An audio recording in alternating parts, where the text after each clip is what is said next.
ചേട്ടാ, ഇന്ന് നിങ്ങൾ ആ കുടുംബശ്രീയിലെ ലോൺ അടയ്ക്കാനുള്ള പൈസ വെക്കാതെ പോയല്ലേ? എടി ഞാൻ വന്ന് കേറിയതല്ലേ ഉള്ളൂ, എനിക്കൊരു സ്വൈര്യം തരുമോ? എന്റെ പൊന്ന് രമേശ് ചേട്ടാ, നിങ്ങൾ ലോൺ വാങ്ങിക്കാൻ സമയത്ത് ഇങ്ങനല്ല പറയണത്. തിരിച്ചടയ്ക്കാൻ പറയുമ്പോ നിങ്ങൾ ഈ കൊണച്ച സ്വഭാവം. വന്ന് കേറിട്ട് വീട്ടിനകത്ത് വന്ന് കേറാൻ സമ്മതിക്കും? എനിക്ക് പല അബദ്ധം പറ്റിയിട്ടുള്ളതാണ്. വന്ന് കേറി എന്നെ ഒന്ന് ഇരിക്കാൻ സമ്മതിക്കൂലേ നീ? നമ്മൾ പാവപ്പെട്ട പെണ്ണുങ്ങൾ കൊച്ചു കൊച്ചു സമ്പാദ്യം വെച്ച് അതിൽ നിന്ന് എടുക്കണ ലോണാണ്. രമേശ് ചേട്ടാ, കറക്റ്റ് ആയിട്ട് ലോൺ അടച്ചേ പറ്റുള്ളൂ. നിങ്ങൾ കഴിഞ്ഞ മാസവും ലോണിന്റെ പൈസ തന്നില്ല. ഈ മാസം ഇന്നത്തെ കൊടുക്കാതിരുന്ന ആ സെക്രട്ടറി എന്നെ വിളിച്ച് ഇനി പറയാൻ ചീത്തയൊന്നുമില്ല. ഞാൻ തരാം 2 ദിവസം ആവട്ടെ. അയ്യോ, അങ്ങനെ പറഞ്ഞ പറ്റൂല. എടി എന്നെ വീട്ടിനകത്ത് വന്ന് കേറി ഇരിക്കാൻ സമ്മതിക്കോ നീ? പൈസ എനിക്ക് ഇന്ന് എന്നെ കിട്ടണം പൊന്ന് രമേശ് ചേട്ടാ. എന്റെ ഉണ്ടെങ്കിൽ ഞാൻ തരൂലേ? അയ്യോ, അങ്ങനെ പറഞ്ഞ പറ്റൂല. എടി ഞാൻ ഒരു കാര്യം പറയാം, നിന്റെ ഇവിടത്തെ അധിക ചെലവ് മാറ്റിയ ലോൺ അടയ്ക്കാനുള്ള പൈസ കിട്ടും. ആഹാ, ഞാൻ എന്തൊരധിക ചെലവ് വരുത്തണം എന്നാണ് നിങ്ങൾ ഈ പറയണത്? ഞാൻ എന്തൊരധിക ചെലവെന്നേ ഇവിടെ വരുത്തണത്? എന്തൊരധിക ചെലവെന്ന കണ്ട ഓൺലൈൻ ഷോപ്പൊക്കെ ഫ്ലിപ്കാർട്ട്, മീഷോ, ആമസോൺ എല്ലാം ആഴ്ചയിൽ 5 ദിവസം ഉണ്ടെങ്കിൽ അവന്മാര് ചേച്ചി കൊറിയർ ഉണ്ടേ എന്ന് പറഞ്ഞു വന്ന് നിക്കണില്ലേ? ചേച്ചി ഓണ്ട് പോയി വാങ്ങണല്ല. ഇതൊന്നും പൈസ ചെലവല്ലേ? കല്യാണം കഴിഞ്ഞ് ഇത്രയും ദിവസമായിട്ട് നിങ്ങൾ എനിക്കൊരു തുണി വാങ്ങിച്ചു. തുണി പോട്ടെ, ഒരു കൺമഷിയ, പൊട്ട, ചാന്ത എന്തെങ്കിലും ഒരെണ്ണം നിങ്ങൾ എനിക്ക് വാങ്ങിച്ചു തന്നിട്ടുണ്ടാന്നേ. എന്റെ ആവശ്യങ്ങൾക്ക് വേണമെങ്കിൽ ഞാൻ കഷ്ടപ്പെട്ട് വാങ്ങണം. ഞാൻ കണ്ടെടുത്ത് തൊഴിലുറപ്പിന് പോയി കൊച്ചു കൊച്ചു പൈസ കിട്ടി അതിനെ കൂട്ടി വെച്ചിട്ടാണ് ഞാൻ ഇതൊക്കെ വാങ്ങിക്കുന്നത്. അല്ലാതെ നിങ്ങളെ സമ്പാദ്യം എടുത്തൊന്നല്ല. ഒരുമാതിരി കാണിക്കല്ലേ എന്റെ അടുത്ത്. എന്നെ ആ ദീപേരെന്നെല്ലാം വാങ്ങിക്കണം. ഞാൻ എനിക്ക് കഷ്ടപ്പെട്ട് വാങ്ങണതാണ്. നിങ്ങൾക്കും കൂടെ ഞാനല്ല എന്നെ തുണി വാങ്ങിച്ചു തരുന്നത്. അത് ഞാൻ പോയി തൊഴിലുറപ്പ് ചെയ്ത് കഷ്ടപ്പെട്ട് ഉണ്ടാക്കിയ പൈസ വെച്ചിട്ട്. എന്റെ പൊന്നെ, എനിക്ക് എന്തുമാത്രം ആലോചന വന്നതാണ്. ആ ഗൾഫുകാരൻ സതീഷ് ചേട്ടന്റെ ആലോചന വന്നപ്പോ മര്യാദയ്ക്ക് സമ്മതിച്ചാൽ മതിയായിരുന്നു. എന്റെ രമേശ് ചേട്ടാ, നമ്മൾ എപ്പോ നോക്കിയാലും ഇങ്ങനെ കീരിയും പാമ്പും തന്നെ. നിങ്ങൾക്ക് എന്റെ കൂടെ ഒരു സ്നേഹമായിട്ട് സംസാരിച്ചൂടെ? എന്ത് നിങ്ങൾക്ക് ഇപ്പൊ മിണ്ടണ്ടേ? എടി എനിക്ക് സ്നേഹമായിട്ടൊക്കെ സംസാരിക്കണമെന്നുണ്ട്, പക്ഷെ കാണണം നിന്റെ മോന്തയല്ലേ. എന്തിനാ നേരം മോന്തയ്ക്ക് കുഴപ്പം? കല്യാണം കഴിഞ്ഞ ആ ഇടയ്ക്ക് നിന്റെ മൂക്ക് നല്ലത്, നിന്റെ കാത് നല്ലത്, നിന്റെ കണ്ണ് നല്ലത്. ഇപ്പൊ എന്തിനാ എന്റെ ഒന്ന് നല്ലതല്ലേ നിങ്ങൾക്ക്? അപ്പുറത്തും ഇപ്പുറത്തുള്ള പെമ്പിള്ളേരാതാ നിങ്ങൾക്ക് നല്ലത്. ഞാൻ എല്ലാം അറിയണുണ്ട്, ഞാൻ എല്ലാം ശ്രദ്ധിക്കണുണ്ട് രമേശ് ചേട്ടാ. ഇത് നിങ്ങള് എന്റെയും കുഴപ്പമൊന്നുമല്ല. നമ്മള് രണ്ടുപേരും സ്നേഹമായിട്ട് പോവാതിരിക്കാൻ ആരോ എന്തരോ ചെയ്തു വെച്ചിരിപ്പുണ്ട് രമേശ് ചേട്ടാ. നമുക്ക് ദേവാലയങ്ങളിൽ പോയി പ്രാർത്ഥിക്കണം രമേശ് ചേട്ടാ. നമ്മൾ 21 ദിവസം പോയി പ്രാർത്ഥിച്ചു കഴിഞ്ഞാൽ നമ്മൾ എന്തിനാണോ മനസ്സിൽ ആഗ്രഹിക്കണത് അത് നടക്കും. പിന്നെ ആഗ്രഹം പറഞ്ഞ ഉടനെ സാധിക്കും. നടക്കും രമേശ് ചേട്ടാ, എനിക്ക് അനുഭവമുണ്ട്. മാലതീര മോളെ ജാതി വിട്ട് ഒരു ചെറുക്കൻ്റെ കൂടെ ഇറങ്ങിപ്പോവാൻ നിന്നല്ലേ. അവൾ ഇവിടെ പോയി 21 ദിവസം പ്രാർത്ഥിച്ചു. ഒരു 10 ദിവസം പ്രാർത്ഥിച്ചപ്പോൾ തന്നെ പെണ്ണിന്റെ മനസ്സ് മാറി. അവരിപ്പോ വേറെ കെട്ടിച്ചു കൊടുത്തു. അവളെന്റെ അടുത്ത് പറഞ്ഞേ നടക്കൂ. എന്റെ പൊന്ന് രമേശ് ചേട്ടാ, നമ്മളെ സന്ധ്യ ഉണ്ടല്ല, അവക്ക് ഒന്നുമില്ലായിരുന്നു. ഇപ്പം എല്ലാരും പറയണ ഇവിടെ പോയി 21 ദിവസം പ്രാർത്ഥിച്ച് അവക്ക് എന്തോ നിധി കിട്ടി രമേശ് ചേട്ടാ.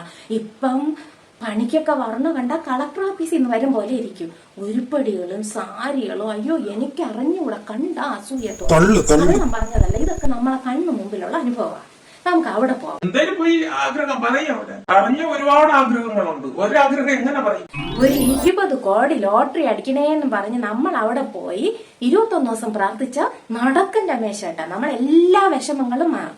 എടി ഈ 20 കോടിയൊന്നും അതൊന്നും നമ്മൾ ആഗ്രഹിക്കാൻ പാടില്ല. പൈസ ഓവറായിട്ട് നമ്മൾ ആഗ്രഹിക്കാൻ പാടില്ല. പൈസ മനുഷ്യന് അഹങ്കാരം വരും. എന്നാ പിന്നെ ഒരു 10 കോടി അതെന്തരായാലും വേണം.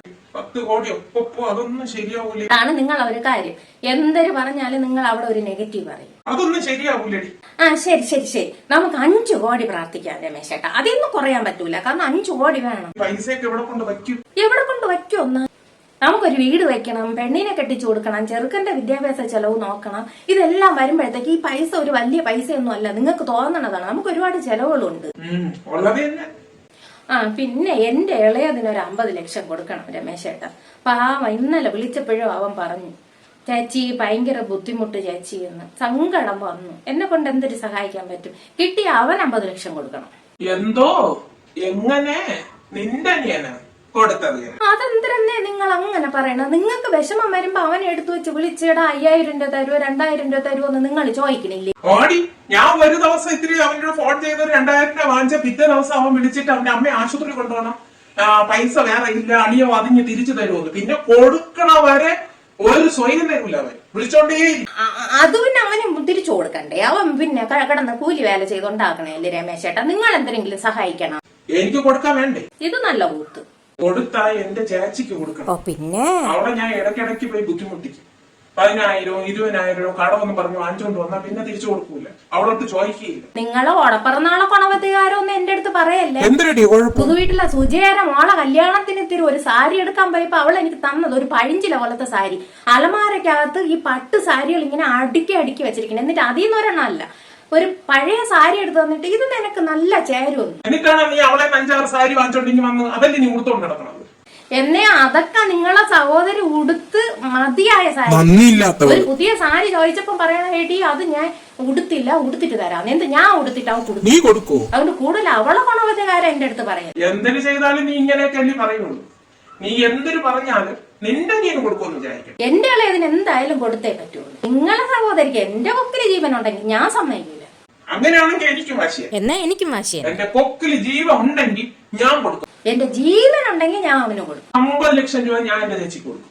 നിങ്ങളെ പോലെ ഒരു മണവണാഞ്ചൻ എന്റെ തലയിൽ പിടിച്ച് കെട്ടിവെച്ചില്ല. എടി ഞാൻ മണവണാഞ്ചന കണ്ടടത്ത് നിരങ്ങി നടന്ന് നിന്നെ ഞാൻ തലയിൽ കേട്ടില്ലേടി ആലുവലാതി. ആ മണവണാഞ്ചൻ തന്നെ. നായിന്റെ മോളെ നിന്നെ ഞാൻ കെട്ടിയില്ലേ? അതെന്റെ തലയിൽ എടുത്തു. എത്ര പെണ്ണുങ്ങൾ എന്റെ ബാക്കിൽ നടന്നറിയാമോ? നീ കണ്ടെടുത്ത് നിരങ്ങിയല്ലേ, അലവലാതില്ലേടി, ചെറ്റല്ലേടി, നീ നാറിയില്ലേടി. പറഞ്ഞു നിങ്ങൾ എവിടെ കയറി കെടുപ്പോണത്? മര്യാദക്ക് എന്നെ ആവശ്യമില്ലാത്ത പറഞ്ഞ നിങ്ങൾ ആവശ്യമില്ലാത്ത വർത്തമാനത്തിലോട്ട് പോവല്ലേ രമേശേട്ടാ? എനിക്ക് എന്റെ കൺട്രോൾ പോവേ. നീ എന്ത് ചെയ്യും? നീ നിനക്ക് നിന്റെ അനിയന് പൈസ കൊടുക്കണം. നിർത്തി എന്നെ മര്യാദക്ക് നിർത്തി. എന്റെ കൺട്രോൾ പോവല്ലേ രമേശേട്ടാ? മര്യാദക്ക് നിർത്തി. ഞാൻ ഇനി പറയും, നീ കണ്ടെടുത്ത് നിരങ്ങിയില്ലേ, അലവലാതില്ലേടി, ചെറ്റല്ലേടി, നീ നാറിയില്ലേടി. അയ്യോ എനിക്കിപ്പോ എന്താ സംഭവിച്ചത്? നഗലേട്ട എന്നെ വെറുക്കല്ലേ? അയ്യോ നഗലേട്ടനല്ലല്ലോ, രമേശേട്ടാ. ഇങ്ങനെ ചത്ത. അയ്യോ ചത്തില്ല, ശ്വാസമുണ്ട്. അയ്യോ ഓടി വരണേ സതീശേട്ടാ, ഓടി വരണേ. അയ്യോ രമേശേട്ട വീഴുന്ന തലപൊട്ടിയേ സതീശേട്ടാ.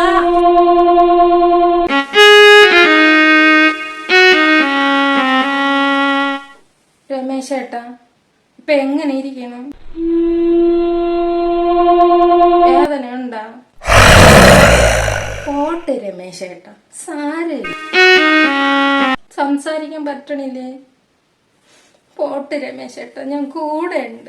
പട്ടി നായിന്റെ മോള് വീണ്ടും എന്നെ കൊല്ലാൻ വന്നിരിക്കണം. വേറൊരു കാര്യം പറയാനുണ്ടേ.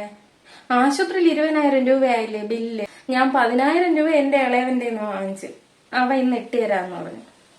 10,000 രൂപ നിങ്ങളെ ചേച്ചിയുടെ വാങ്ങിക്കുന്നേ.